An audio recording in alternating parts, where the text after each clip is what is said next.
All right, today we're going to dig into the 19th century, an era just absolutely forged in the fires of industry and ambition. You've got these two English speaking giants that just dominated this time, the sprawling British Empire and, of course, the rapidly expanding United States. And look, their parallel journeys of growth and conflict, they didn't just define their own destinies, nope. They basically laid the foundation for the world we're living in right now.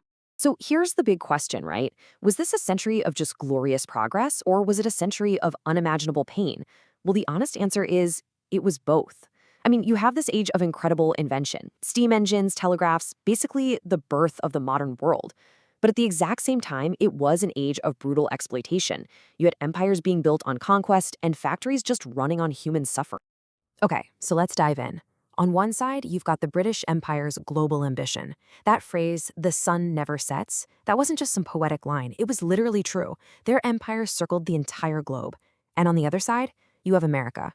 Their ambition was all about the continent, manifest destiny. This was a super powerful driving belief that the nation had a God-given right to expand from the Atlantic all the way to the Pacific. So you see, two totally different maps, but the exact same relentless, unstoppable drive for growth. So, what on earth was fueling all this explosive growth? Well, it was one single monumental force at work on both sides of the Atlantic, the Industrial Revolution. And you got to understand, this wasn't just a change, it was the great transformer.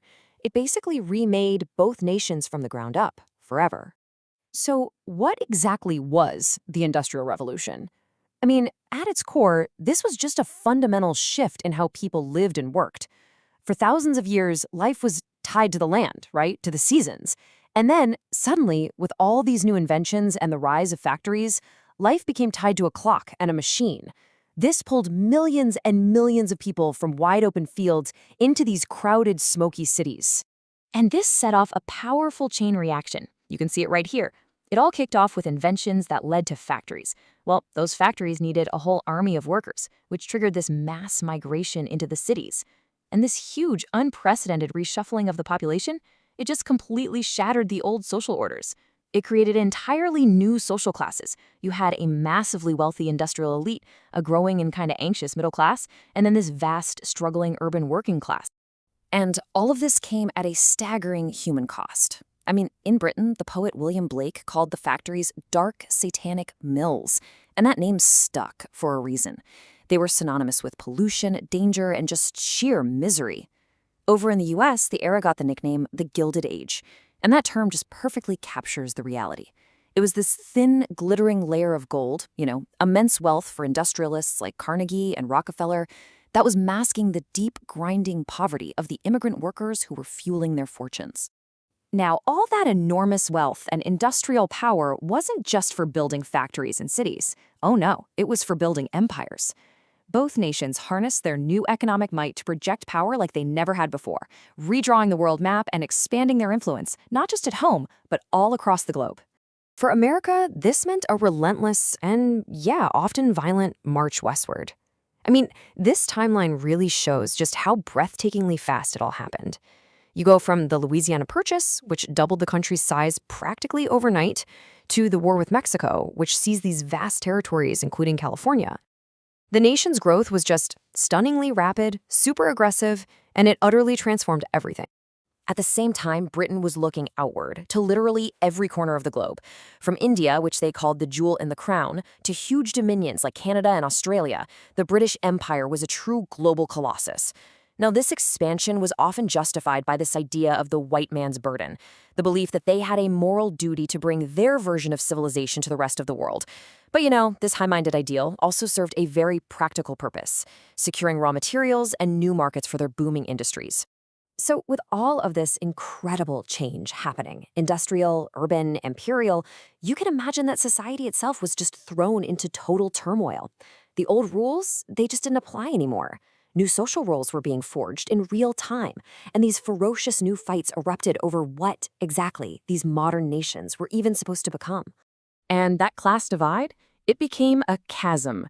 In Britain, you had this super rigid Victorian class system that meant you basically knew your place from the moment you were born.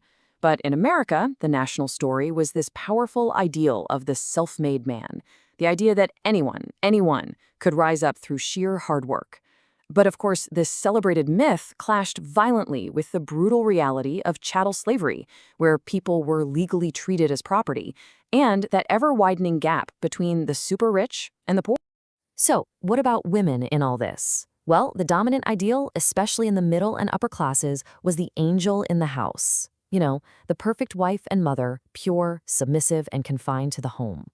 But this repressive ideal existed at the exact same time that a radical new figure was emerging from the shadows, the suffragette. In both nations, women started organizing, demanding, and fighting for the right to vote, challenging the very foundations of a male-dominated society. And this fight for change, it really took on different forms, as you can see here. In Britain, the most urgent reforms were all about labor. The Factory and Mines Acts were these landmark laws that, for the very first time, started to regulate child labor. They limited work hours and even banned young children and all women from the incredibly dangerous work of going underground in the mines. But in the USA, the overriding moral crisis was slavery. The fight to end it, abolitionism, became the nation's defining struggle, and it ultimately climaxed in the absolutely devastating Civil War. Okay, so after all that, why does any of this matter to us right now, today? Because, look, this isn't just some distant, dusty history. The world that we all woke up in this morning, its systems, its cities, its conflicts, it was all forged in the 19th century. Just think about our global economy for a second. That complex web of supply chains, international trade, and finance that connects every single one of us? Its essential blueprint was drawn up in the textile mills of Manchester and on the steamship routes of the British Empire. Or hey, just look at the city you live in. The very concept of a dense, sprawling urban metropolis with its mix of industry and neighborhoods, that whole idea was born in the chaotic, fast-growing, and often desperate cities of 19th century America and Britain.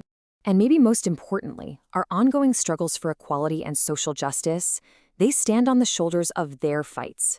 The arguments for human rights, for women's suffrage, for workers' dignity, they didn't just start with us. They began with them.